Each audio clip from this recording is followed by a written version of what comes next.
Dear students, today we will talk about sustainable agriculture, and in first part we will discuss about conservation agriculture for increased production and regeneration of degraded natural resources. Topics which we will be covering, they are introduction to the issue, problems with conventional agriculture, then conservation agriculture, principles of conservation agriculture means theoretical principles, then input use, what inputs are required, economic aspects, the support required from extension services, and the benefits, the forward way, what is to be done, and then we will sum up our discussion. There are some of the issues which are related to agriculture, and you all know that agriculture is the ultimate thing which can bring the rural prosperity, because agriculture is the main source of income of rural people. These issues are related to agriculture world over. One is population increasing everywhere, and the endeavor of the scientists is to double the agriculture production in few decades, so that the problem of hunger is solved, nutrition is solved, and issue of natural resources which are degrading at fast rate, it can be addressed. The focus of the scientist is on increasing the efficiency of the present resources, because we cannot increase the land, we cannot increase the fresh water, so we have to use everything efficiently. One issue is related to emissions. We use farm power. When we use farm power, the diesel is used, and we replace forests for getting land for agriculture, and all these activities, they require about 30% of the emissions of carbon dioxide. It means 30% of the total emissions are contributed by agriculture, directly or indirectly. Another thing is changing the mindset, a set mindset of stakeholders, maybe farmers, maybe scientists, maybe government officials, bankers, or anybody. For introducing any technology or bringing any change in practices, we have to change the mindset of the people who are involved.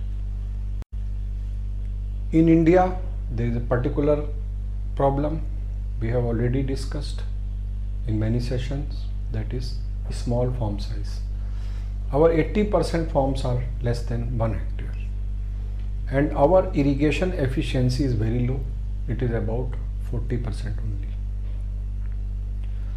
And carbon dioxide emission is about 400 kg per hectare. What are the solutions? Solutions should be environment friendly. All over the scientists are concerned about the degradation of environment, and they are equally concerned about keeping the production intact, and not only intact but increase it. So scientists from all over, they have discussed these problems and they are coming out with the solutions. This conservation agriculture, it was practiced and developed in South America, and it started shape in 1960s. The scientists have taken clue from the nature, how the rainforests are surviving, how the forests are producing without any implement, without any intervention. They are producing trees, they are surviving without any fertilizer, without any pesticide. Then they have gone through the quality of medicinal herbs. The herbs which are produced by forest areas, they are much superior in quality because of the nutrients available in forest soil.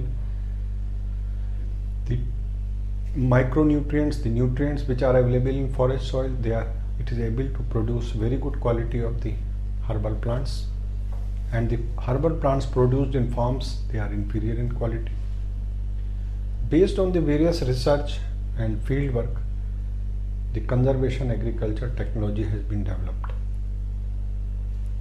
The main aim is to reduce the disturbance of the soil. Soil has its own natural structure. It has own flora and fauna, means microorganisms. They keep doing work in the soil. Naturally, they increase the fertility and they keep the fertility intact and also enhances. The organic farming and conservation agriculture. These are the two results which have been experimented and proved that they are the technologies of the future. India hosted 4th conference of conservation agriculture, and as a result it is taking place in India also, and people have started. First we will discuss about the problems with conventional agriculture. The main operation of conventional agriculture is tilling, and we use many implements for tilling the soil, and to symbolize the agriculture we are using plow as a symbol. So our mindset is that plowing of the soil, tilling is first operation and it is required. No doubt the soil tillage increases the fertility in short term, but what is the long term effect? In long term, the effect of tilling is the loss of organic matter. Loss of organic matter means light soils and the soils which are low in micronutrients, because the organic matter provides and regenerates nutrition in the soil. It also helps in stabilizing the soil structure. And when the prolonged agriculture is done and fields are used for one after another season for farming, the soil degradation takes place, and once the soil is degraded, soil cover is not there, then it is prone to the erosion. Whenever high rainfall is there, the soil will lose and it will flow along with the water, and ultimately it will not only make the soil degraded, but it will also make the problems for the water by increasing the silt content. The various methods are there to till the soil, like plows, disc, rotary cultivators. They all disturb the natural structure of the soil. And another problem is burning of the farm residue. There is practice of burning farm residue after harvesting. The farmers burn the residue and they think that it will kill the harmful bacteria, harmful insects, and it will bring back the fertility of the soil. But in turn, what happens? It kills the useful microorganisms, and in terms microorganisms which are giving fertility, they are lost, and some of the nutrients, they are also oxidized in the process, and we lose the soil fertility after burning. All these aspects were considered, and after that conservation agriculture was developed. It was developed about two decades back, and main thing was to deal with the loss of natural resources due to intensive cultivation. In this process, in the conservation agriculture process, the soil is not tilled, and the farm residue which is produced by the earlier crop, it is left. This forms a layer of mulch on this soil, and this layer protects the soil from external stresses. What are the external stresses? It could be wind, it could be water, anything which can disturb the soil. It is protected by the external layer which is there. And in the long run, this mulch turns into the organic manure and mixes with the soil. It means the leftover crop residue enhances the soil fertility in long run. And the task of tilling is taken by the soil organisms. Tilling is not done mechanically, but in natural way, the tilling is done by the microorganisms. The soil flora and fauna remains intact. When conservation agriculture is followed, the use of fertilizers, herbicides, pesticides is modified, and it is used in such a way that it does not disturb the microflora of the soil.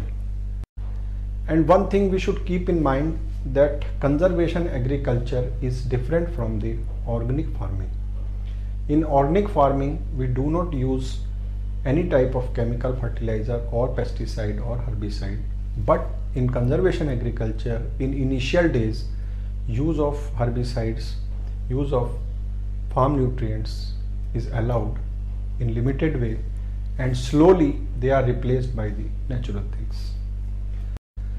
Integrated pest management is an essential part of conservation agriculture, because we want to avoid the chemical fertilizers slowly. So we follow the integrated pest management practices, and in turn we save not only the environment, not only the farmer, his health, we also save the money in form of the pesticides or insecticides. We will introduce this topic with the experience of Brazil. Brazil was the first country where this was practiced. Then it was practiced in America also, in Argentina also. The government of Brazil, they decided to shift from the livestock farming system, and they shifted to the agriculture, means crop-based agriculture in 1960 in South Brazil. The South Brazil area is sloping type of territory, and it is highly rainfall affected area. What was the result? After starting agriculture, the results were conventional agriculture was followed, and the results were land degradation and erosion. Many options were tried. Some people said bench terracing should be there, and so many options for conserving the soil. Then the technology of conservation agriculture, by that time it was developed and it was tried, and it resulted in saving the land from degradation and time of the farmer which he was using in tilling the soil, and this time was gainfully employed for other non-farm activities. The labor cost was saved, and slowly the conservation agriculture was brought to the many areas, and 2006 figures say that about 25 crore hectare is there in Brazil alone, and similar areas are being followed in Argentina and USA. Now we will show you a small video clipping which will describe the practice being followed in Brazil.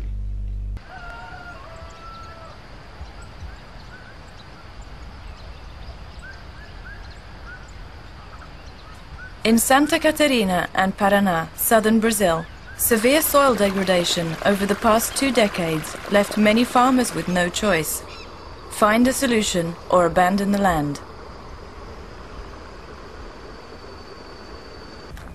Roland Ristoff began experimenting with no-tillage farming more than 20 years ago. He is considered a pioneer of conservation agriculture. Antes do plantio direto, era muito serviço, né? Before starting conservation agriculture, there was a lot of work to do: plowing, harrowing, seeding. And then erosion would carry off all the water. If we hadn't changed over, all these would be desert now, and there would be no crops, just stones. Cover crops are the key. Grown between annual crops, they protect the soil from the damaging effects of heavy rainfall, sun and wind, provide nutrients and facilitate water infiltration by reducing soil compaction. By integrating livestock production, Francisco Sadowski saves money on feed and effectively lets the cows prepare the land for direct seeding of his next crop.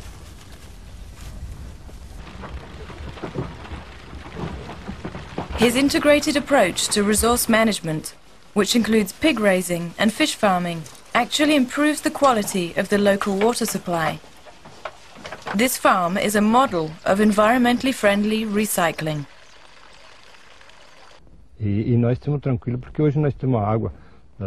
don't have to worry. We have clean water on our farm. There is no animal waste in our stream. The situation has really improved. We can raise pigs without damaging the environment. Direct seeding makes conservation agriculture considerably less labor-intensive than conventional farming and more cost-effective.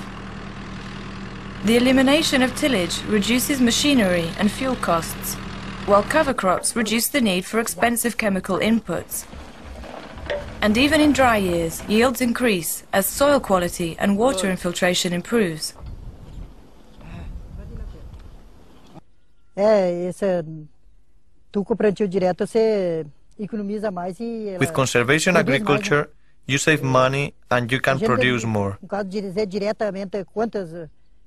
I don't know the exact figures, but I think that our production has increased by about 30 or 40%.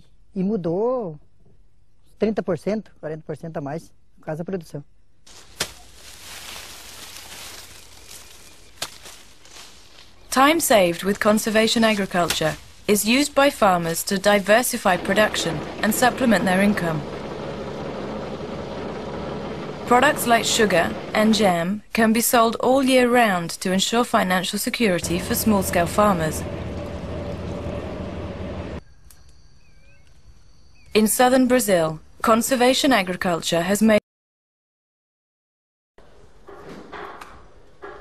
and the Food and Agriculture Organization is already promoting the same approach in Africa and Central Asia.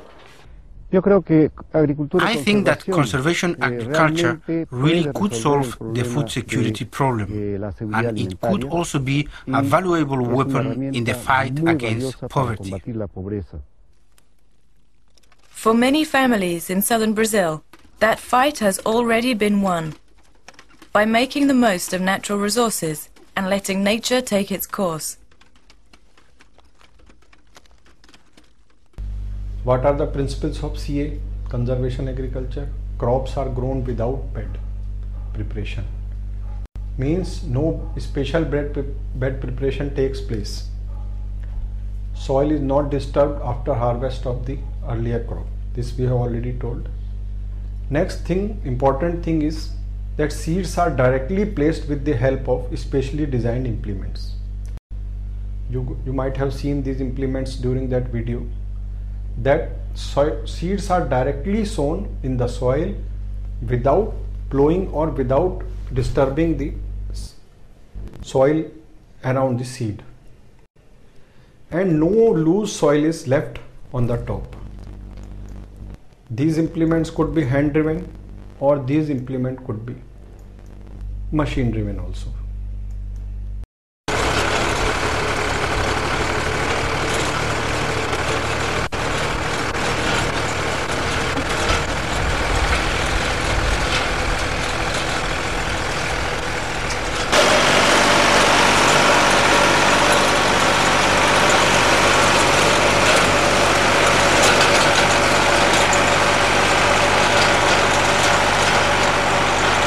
Crop residue in sufficient quantity is left.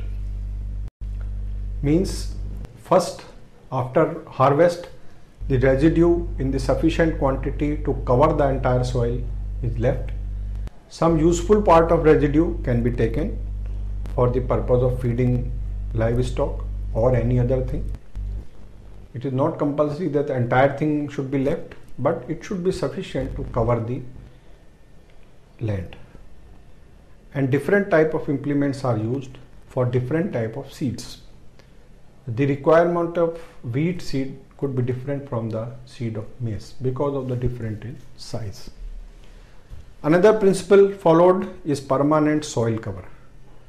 Permanent soil cover is essential. It protects the soil from exposure to sun, rain and wind. When the soil is saved from effect of the external factors, its natural flora, its natural fauna, it is developed.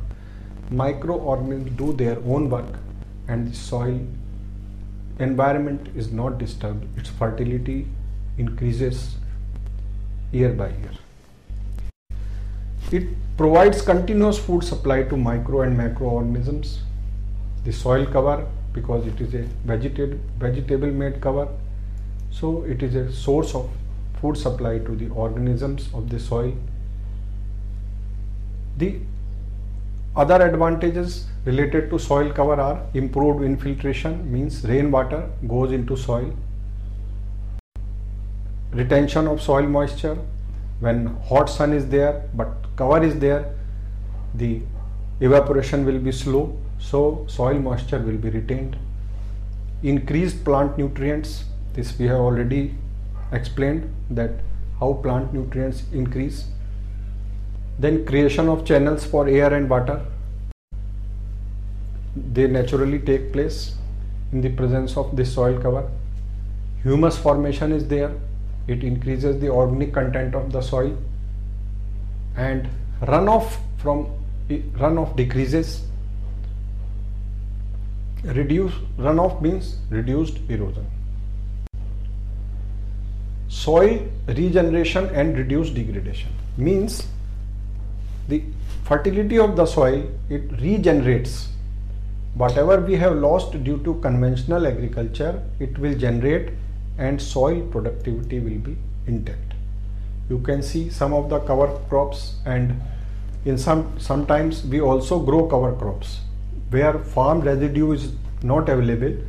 We grow cover crops and take the harvest and leave the rest for next season. Better development and seeding growth means efficiency of seeds is very high, growth of the seeds is very good in this. The proper selection of cover crops result in fixing nitrogen. It means we have to select the proper cover crop depending on the variety. Some varieties of the crops, they fix the nitrogen, some varieties of the crops use the nitrogen. So we have to select the proper cover crop, and some of the crops are also used to reduce the chances of pests, because some species repel the pests. They are not fit for some of the particular pests, so pests are not attracted to those species. All these things are followed in conservation agriculture, and in India we are trying to document this knowledge from the traditional farmers, that which pests are repelled by which type of plants. Another practice principle is crop rotation. In the conservation agriculture, the monoculture is discouraged, and we follow the crop rotation practice of the old ages. During older times, crop rotation was the main practice in agriculture, and this has been reintroduced in the conservation agriculture. What is the benefit? Because different type of crops, they provide different food for soil microorganisms, which means that variety of microorganisms will be developed, and good variety and good fertility will increase. Then roots of the different plants grow at different zones and different depth of soil. What does it mean? It means that different type of plants will go to different depths for taking nutrition and taking the advantage of fertilizers. it will result in better use of fertilizers and better use of plant nutrients. Nothing will be left unused. The nutrients which are not available to one plant due to particular depth, it will be recycled and used by the another plant. This is another benefit of this crop rotation. And we have already discussed that flora and fauna will be diversified.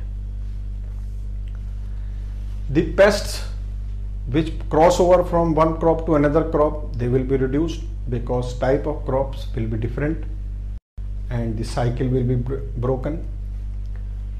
And one of the most important thing, that once we diversify the crops, it will also diversify the nutrition.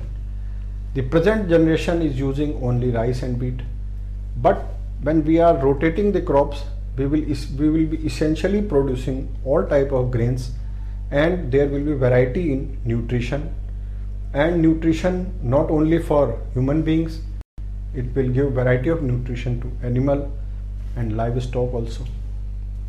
This will result in increased nitrogen fixing by using proper varieties of the crops, and water and nutrition will be distributed throughout the soil profile.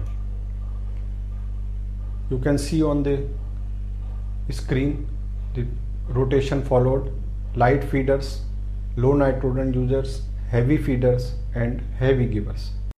We have to follow in this direction. Another area which is being developed in the conservation agriculture and otherwise also is precision land leveling. Land leveling otherwise looks unimportant, but it is very important. And now with the development of technology, the precise land leveling has been developed. Precision is to the good extent. We are using laser technology and it has been introduced in India also. Before development of this technology and presently also, the mechanical methods are being used with the help of leveling board, and leveling board could be driven either by animals or it could be driven by power also. The methods are not so perfect because we use our eye judgment and lot of the uneven areas are left. Laser technology, as I already told you, it is considered to be perfect and we get near perfect leveling due to high efficiency. What are the benefits? The irrigation water spreads everywhere and in turn irrigation efficiency is increased. The load on farm equipment is reduced because farm is perfectly leveled.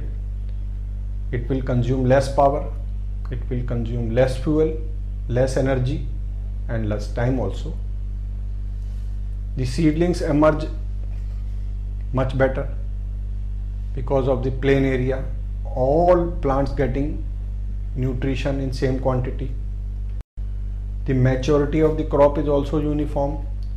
When the area is plain, all plants are getting same water, same nutrition, then definitely the crop maturity will be uniform. Another thing is effective increase in cultivable area. When the level is precise, less potholes are there, the effective increase, it results in effective increase in the crop area. The potholes are not there, everywhere uniform seeds are there, so the effective area in which the crop is sown is more than the conventional, and it also increases the efficiency of nutrients. Whatever nutrients we provide, they are distributed uniformly and good efficiency is achieved. One more technique is there. It is not being used outside, but in India it is very popular. Now some of the countries outside India, they are also using. It is furrow irrigated raised bed planting system. It is very popular in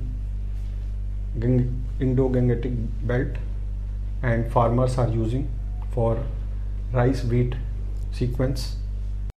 Crops are sown on the ridges or the beds. The beds are prepared, and for the different type of plants, different type of seeds, the width is different. Compaction is reduced because of permanent beds are there and soil structure remains intact. The chances of waterlogging are reduced due to good water efficiency. The machines move in the farm very easily, reducing load on the machine and reducing the fuel consumption. Surface drainage is very good. Improved fertilizer placement and better weed control.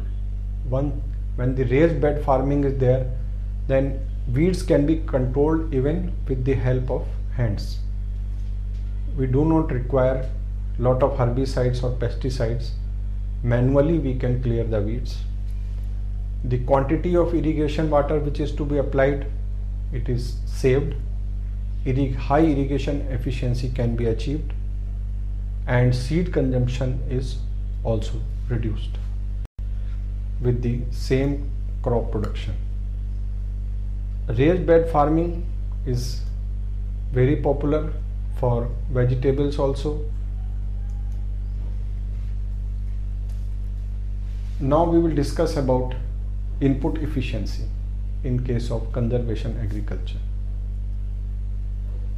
Input efficiency increases in conservation agriculture, and it results in saving of money and labor. No different seeds are required. It means similar type of seeds which we are using in conventional agriculture, they can be used, but the higher density is achieved in case of the conservation agriculture. The crops which are locally adapted, being grown from years, they can be used. They reduce the cost because farmer has its own seeds and he has not to buy the seeds. The cost in terms of fertilizer use, it reduces year by year. In initial years, when farmer introduces this type of practice, he uses more fertilizer, but with the increase in time, year by year, the quantity of chemical fertilizer is reduced. It is replaced by the natural manure formed on the field itself. Similarly, the use of herbicides and pesticides, it is controlled with the time, and once the farmer adopt the IPM techniques, the incidence of pests is also reduced or cut off to the zero. Main saving which farmer gets out of the conservation agriculture is in the form of farm labor. We know that most of the time or input they are required for the tilling of the field. When less tractor time is there, less labor is there, then farm labor is reduced. It is very important in the case of Western countries where the farm labor is very costly. In present scenario in India, with the migration of labor to urban areas and better wages in urban areas, the farm labor is now costly in India also. And if we can gainfully employ the labor in other works, keeping the agriculture productivity intact, then the conservation agriculture provides the best solution. Now you can see the input efficiency which has been measured by the organization none less than the FAO. Now we will discuss the economic aspects. What are the economic aspects of the conservation agriculture? Because it is new to India, so for getting popularity we have to tell the people what they are going to get.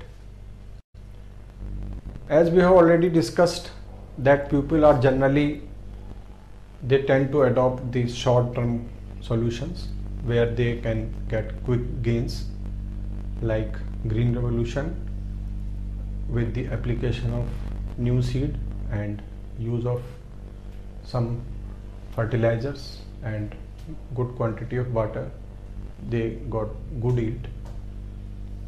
But in the conservation agriculture, the benefits accrue in medium or long term. It means that they have to wait for some time before reaping the actual benefits. But first benefit they get immediately in the first year is the reduced labor.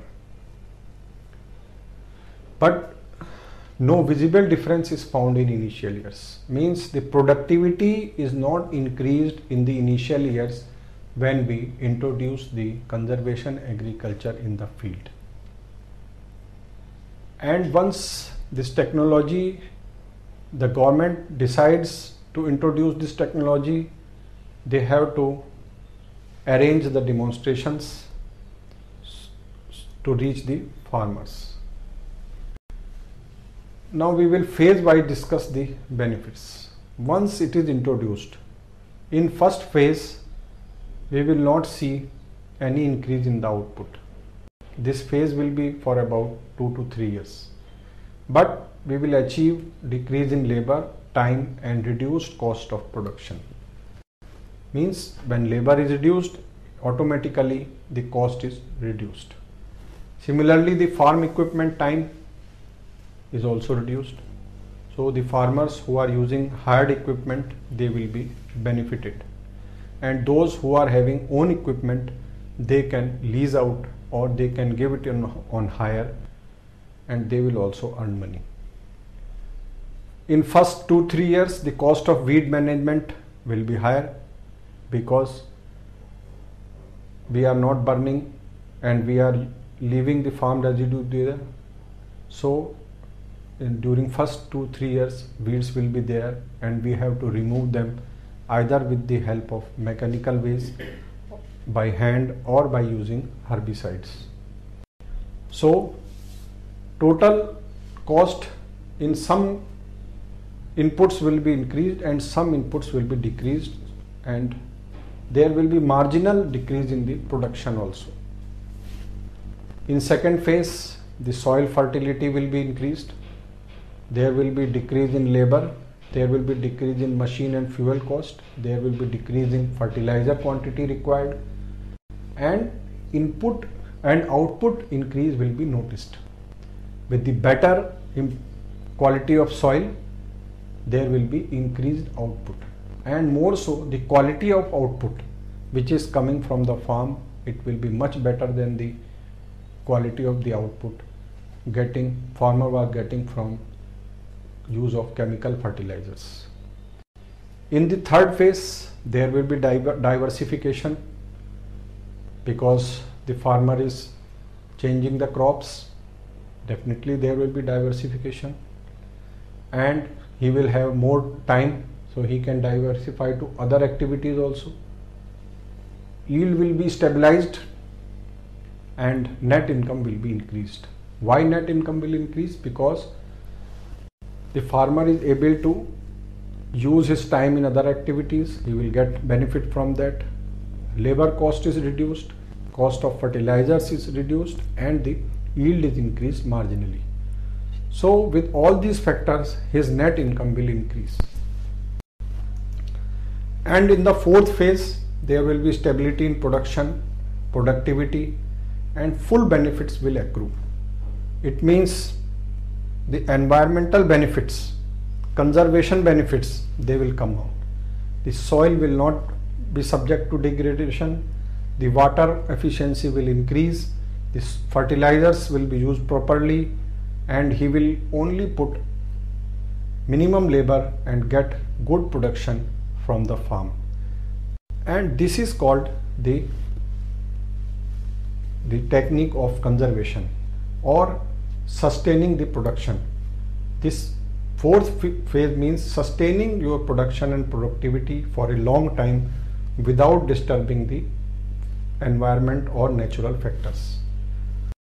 Achieving the fourth phase is most important, and extra benefit which will come out of the conservation agriculture will be in form of extended cultivation areas or non-farm employment and diversification. Now you can see on the screen the time saving in conservation agriculture practices which has been recorded by FAO after taking into account these operations in all over the world. Now we will discuss about the environmental benefits.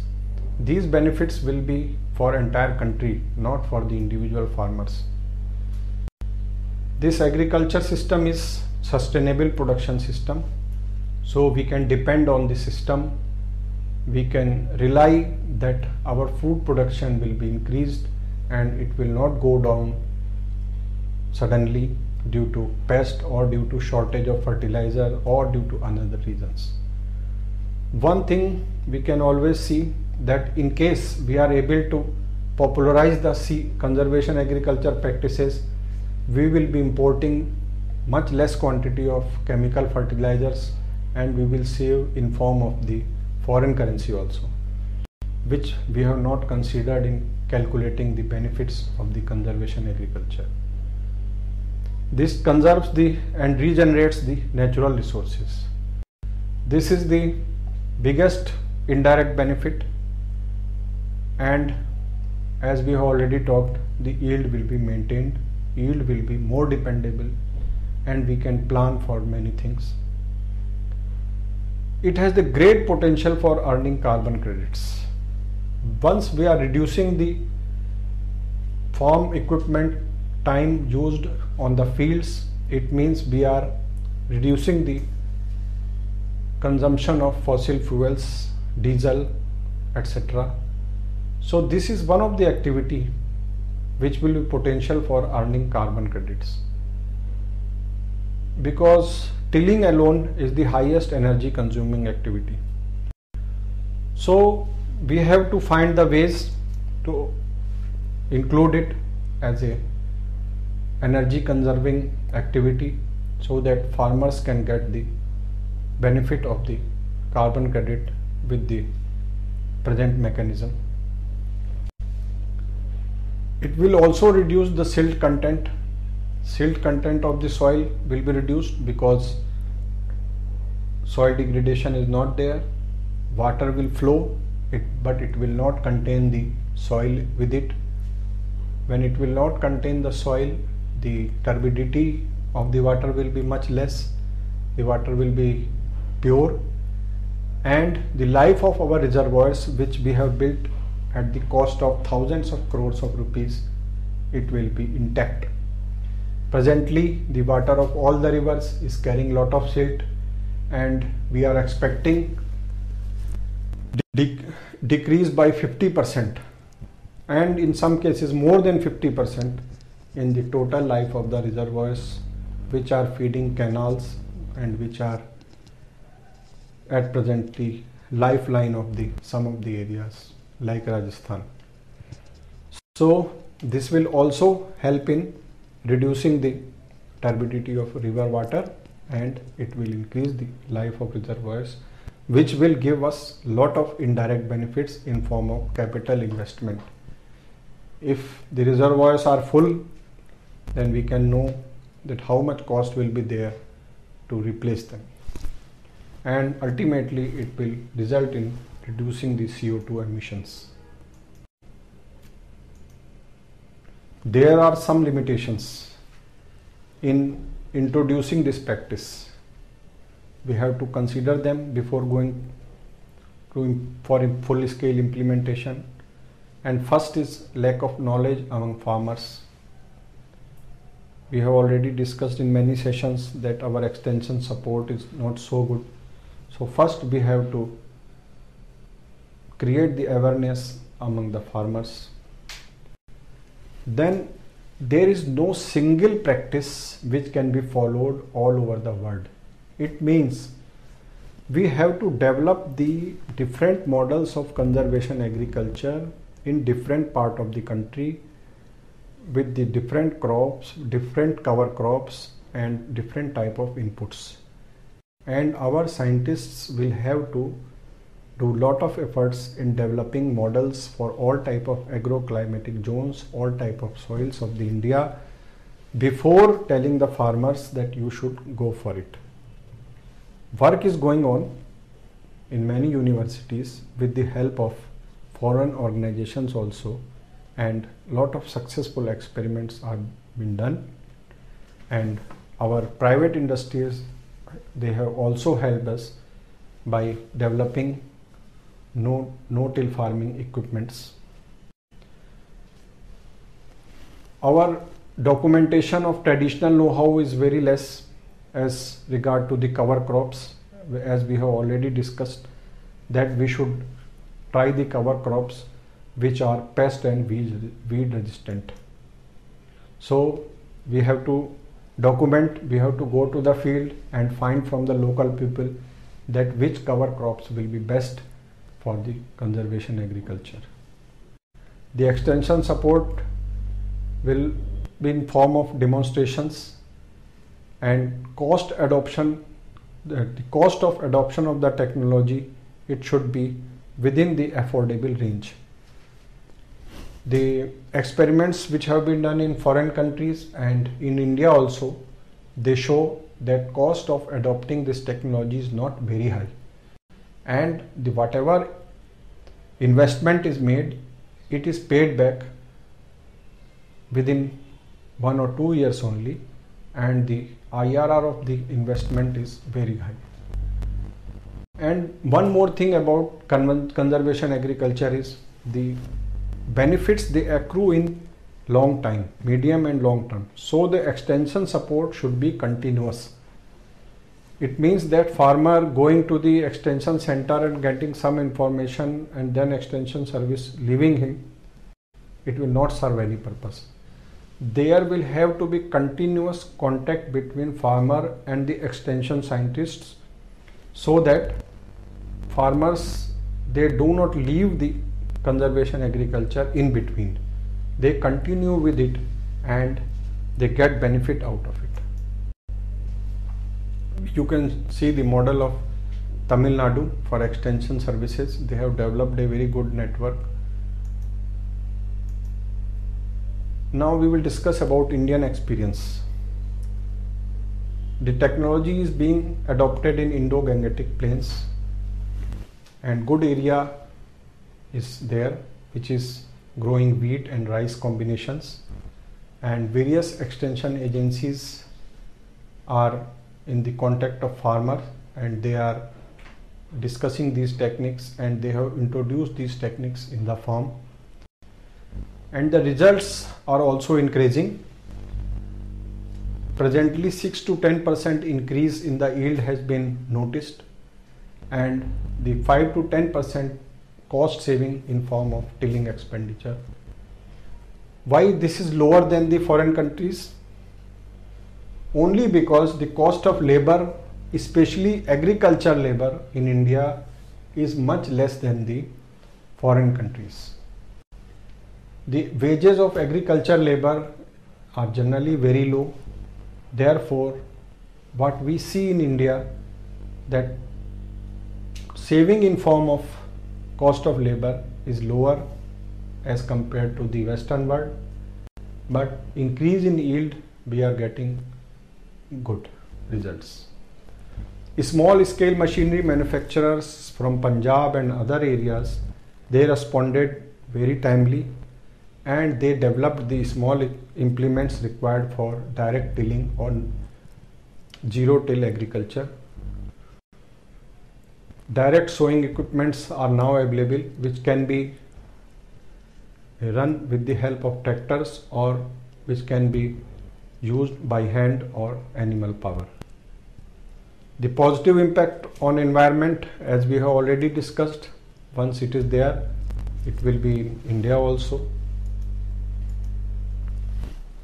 What is the way ahead? This has lot of potential. because it is related to conservation of environment, which is the call of the day. We have to conserve the environment at any cost, because we have to keep the production not only intact, but we have to increase it. So the soil conservation, water conservation, they are all very important. We cannot produce more land, we cannot produce more sweet water. So whatever is available, we have to use it efficiently and we have to conserve it for future generations. What we can do initially is providing incentive to the farmers. Incentive may be in the form of subsidy, maybe in the form of seeds, maybe in the form of money, or money given to farmers who are ready to demonstrate the technology to others, like we are giving in NFSM model. So giving some incentive will be good to introduce this technology, and extension services, wherever they are there, they should be told to educate farmers about this. And first we have to train the extension agencies if they are already not aware of these practices. And one of the most important factor which is being considered is making this sustainable agriculture as a part of academic curriculum, so that the present generation is aware of these things before coming to the field. The tools which are required for the conservation agriculture, they should be easily available, and it should be seen as an energy efficient mechanism. The activity should be made a activity eligible for earning carbon credits. This will be additional benefits. And financing institutions should finance the conservation agriculture projects under priority sector lending. This is not very difficult. So what we have learnt in the session is that a new technique, not very new technique, but new to India, is there, and it can be used to keep the production intact, not only intact, but we can increase it also, side by side regenerating the already degraded environment. We will sum up this. The conservation agriculture should be made popular by government and other extension services. The timely action will reduce the further damage to the environment. It means whatever has been damaged, it should be regenerated with the help of conservation agriculture. And once it is adopted at large scale, it will reduce the cost of equipments and tools. So it will be more popular. Thank you. Hello, my name is Vanyaza Soroti, working for Catholic Relief Services here in Zimbabwe. I'm here to show you an exciting concept called conservation agriculture. Here, coming with me into the field so that you can see conservation agriculture in action. Conservation agriculture is all about conserving soil and conserving moisture. Unlike the traditional way of planting that we used to do, where we would have a lot of soil disturbance through the use of ox-drawn plows.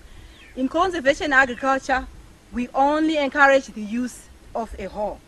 With this same hoe, Mr. and Mrs. Munemo, in whose field we are in today, have only used this hoe to prepare these planting stations that you're seeing and not disturbing the space in between the rows.